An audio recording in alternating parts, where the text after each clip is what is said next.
そものきっかけは妹がいて、左利きを治すために母が書道教室に行けば治るんじゃないかっていうので付き添いで行った書道教室の先生との出会いがきっかけなんです。教室に行ってでせっかくお姉ちゃんついてきたんだからっていうので一緒に稽古に通うようになって行くとまだ私も小学生の低学年だったので今週習った漢字何習ったなんて聞かれてでその象形文字を教えてくれたりあと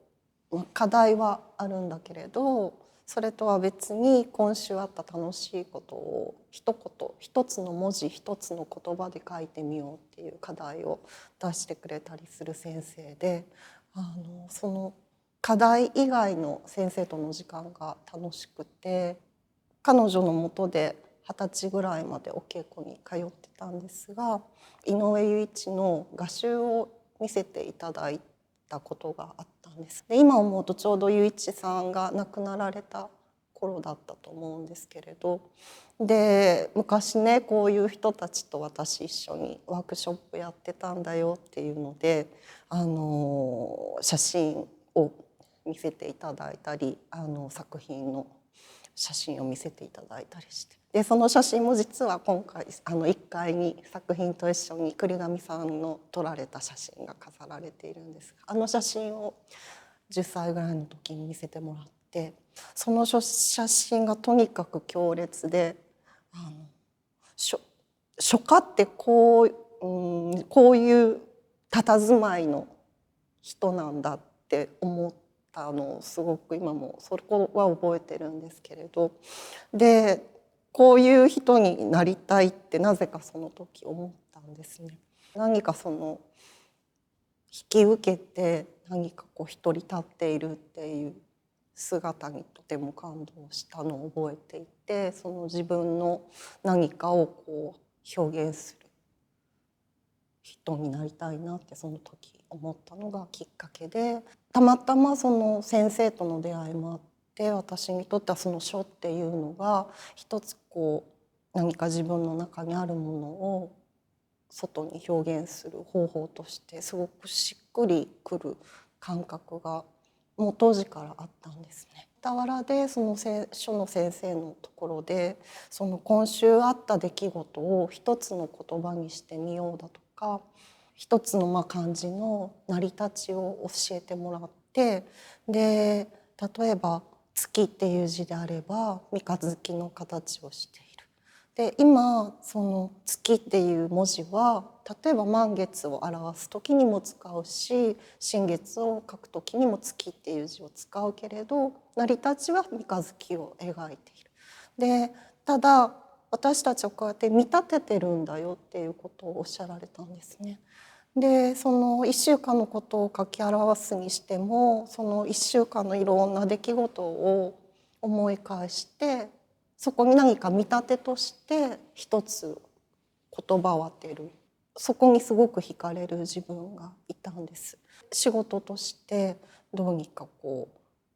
そこにたどり着いていきたいなっていう思いがもう当時から小さく芽生えていました。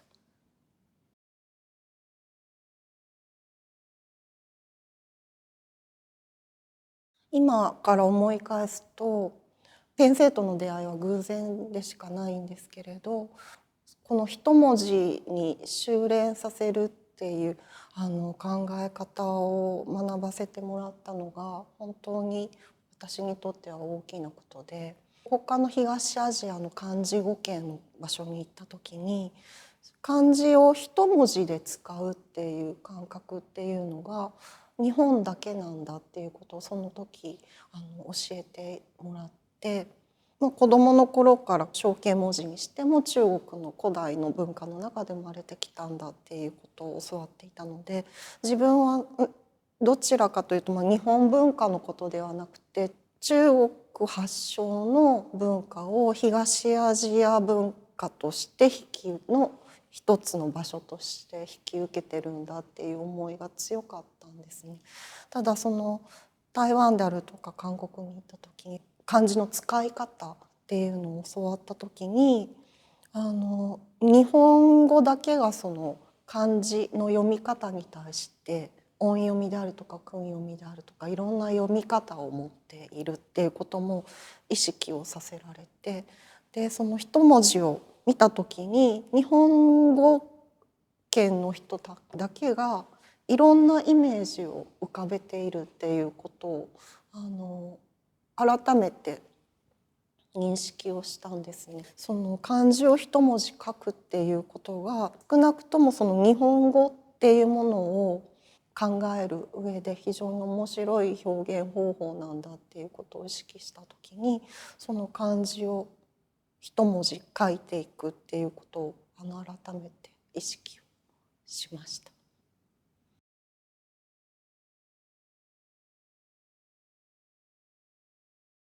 先生のところに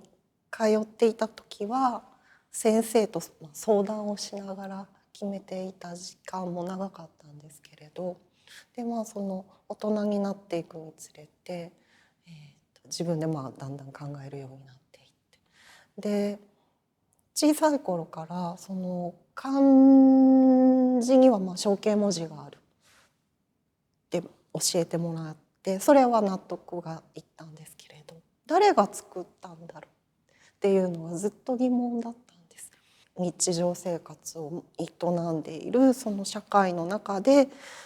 人々が生み出したものであるっていうところで、そこにいた誰かの眼差しっていうのを想像していくと、もちろん今とは倫理観も違うし社会状況ももちろん違うっていうのは重々承知をしながらも、ただそこでも何か通底して普遍的に共通するものもあるんじゃないかっていうところを思う自分がいるんです。普遍的に何か共通するものがもしあるとしたらば、そこに何か人間の営みであるとかその思考であるとかそうしたものの何か本質的なものがあるんじゃないかっていうことを思うんですね。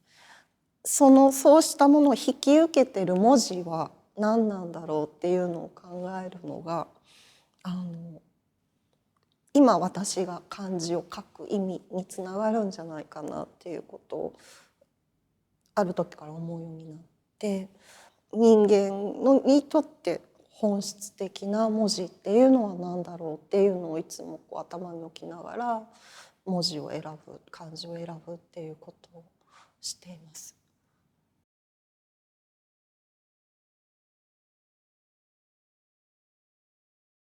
これも井上雄一さんの刷り込みがあって、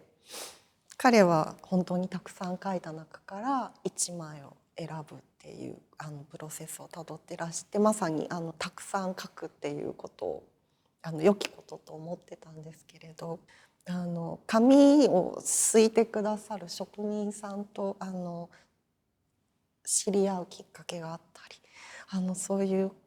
たくさん書いて、失敗作を出すっていうのが本当にいいのかっていう迷いが出てきまして、でなるべく失敗を減らすための努力をするようにはなってきてるんですけれど、そのためにこれもでも井上雄一さんもなさってるんですけど、スケッチブックにいわゆる、スケッチです。スケッチをたくさん鉛筆で描くんです。で鉛筆で描いて、あと体の動きが伴うことなのでイメージトレーニングといいますか、どういう体の動きをすればいいのかっていうのをいろいろ考えながらいざ本番に挑むっていうような形で最近はやってるんですけれど、とはいえそんなに毎回うまくいくことでもなくて、なのでうまくいく時は例えば10枚ぐらい書いてうまくいく時もあれば、3日間ずっとほぼ寝ずに書いて、もうなんか悲しくなるほど失敗作が結局出てしまって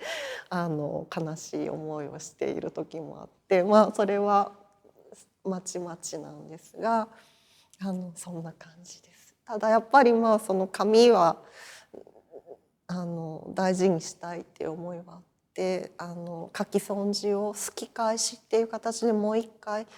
紙にすき直すっていうことができるっていうお話を聞いて、ちょっとそれをするためにこう簡単に捨てないっていうことをやったりも一方ではしてます。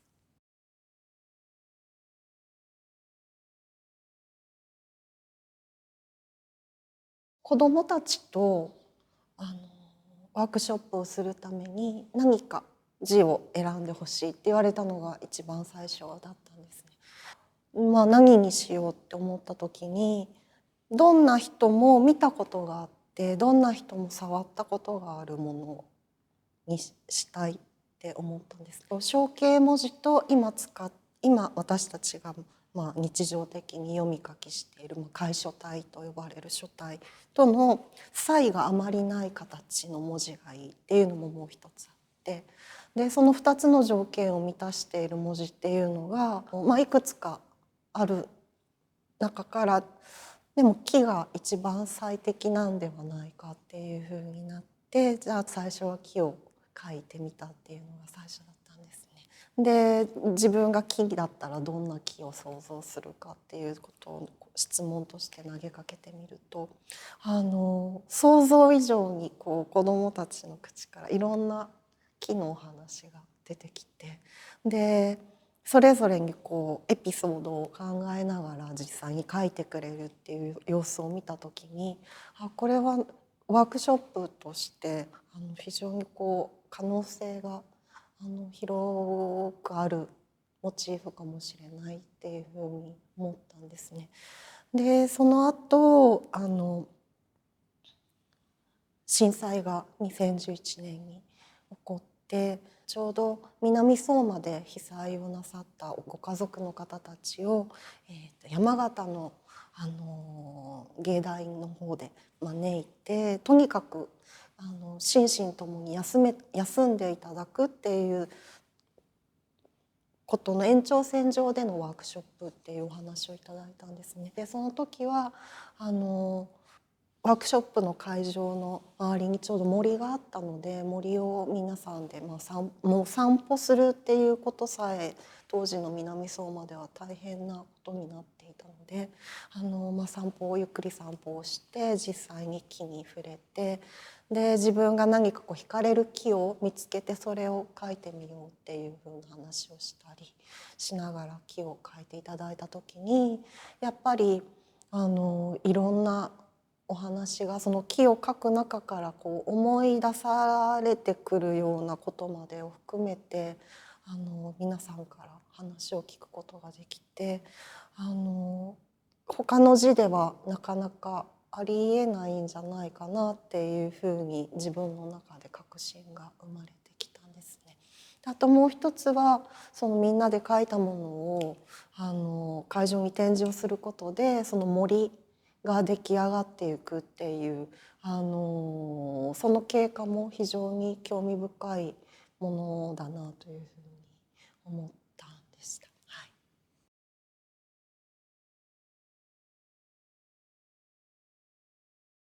震災があった後からいろんな場所でこの木を描くワークショップを意識的にやるようになっていったんですけれど、世の中も皆さんいろいろそれぞれに不安を抱えてらっしゃった時期でもあったので、お話を聞いて皆さんが描かれた木を見ると、自分はもう描かなくていいんじゃないかって思うような時が実はたくさんあって、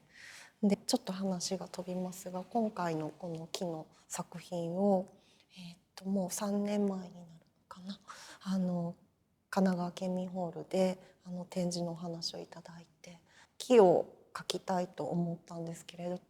私の作品っていうのとはちょっとまた違う感覚で、その私が見て聞いてきたことを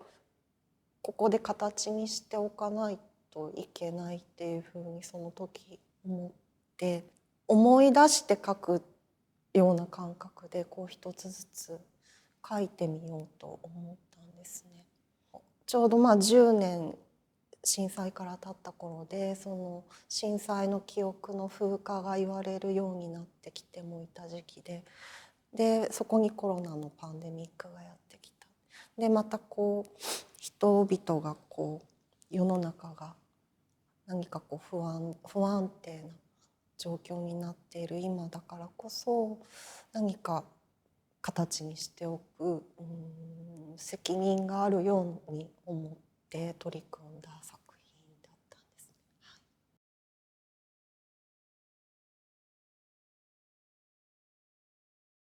この木に関しては一本だけ私が実際に2012年に南相馬で見た木の記憶もそこに重ねているんですね。一昨年かな、熱海で展示をさせていただく機会があったんですけれど、その時に彫刻家の方が見に来てくださって、で彼が仮説がやってることは書の彫刻だねっておっしゃ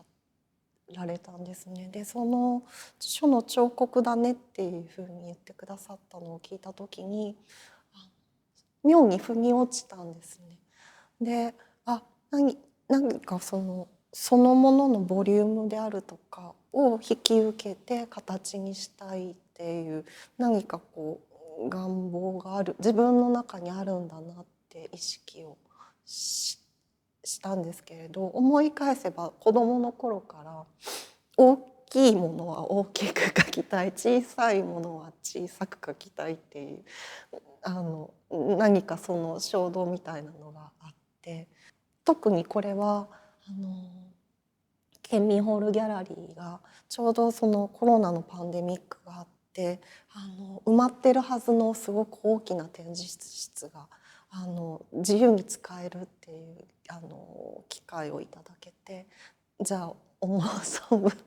思う大きさで描きたいっていうことで、はい、この大きさになってきました。ただとはいえ私のこの体の大きさと筋力との関係で、その限界はもちろんあるんですけれど、そこのところもでも今だんだん50が近づいてきていて昔のようには体が動かなくなってきているので、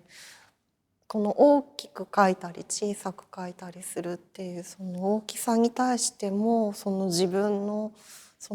今っていうのが如実に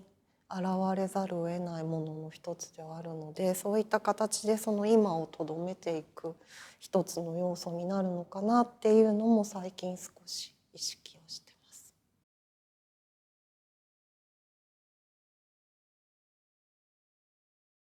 書とアートっていう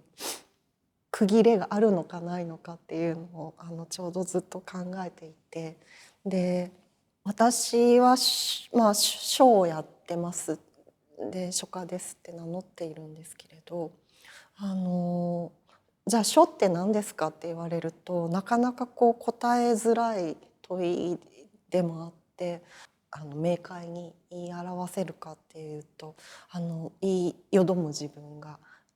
いて、私がでも少なくともやろうとしていることはさっきお話しした通り漢字っていう非常に文字としては、東アジアっていう特定された狭い地域で用いられている文字を使って表現をしているんだけれども、その文字の発生まで見渡した時にやっぱりそこにある思い考え思考のプロセスが見えてくる。でそこにその人間の本質を見たいっていうところが私のその制作の一番多分大きなモチベーションになっているって思うと、そこのモチベーションっていうのはもしかしたら芸術アートに携わる人たち共通のモチベーションでもあるのかなっていうのを思うこの頃があって、それが何かそのアートと書を行き来できる何かになってるのかなっていうのは思うようになってきました。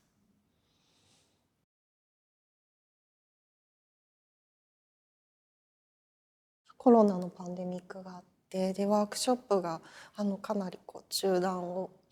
せざるを得ない状況だったんですけれど、でワークショップっていう場が自分にとってすごく学びであったり大事な経験の場だなっていうのを改めて思ったこの3年間が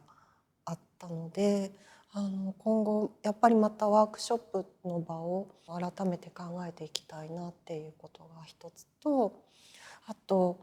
字を書くっていうことから日常が切り離されていっている今があって、でもう一つはその情報がグローバル化っていう形で本当に情報がたくさん巡るようになっていて、でその情報をみんなが均質的に持っているっていう状況が生まれてきていて、でその中で何を一文字として捉えていくのかっていうところを今まで以上により考えていく必要があるのかなっていうのを感じてます。実はこれを作った時腕を痛めたんですね。体とどう向き合っていくのかっていうのも一つ大事な課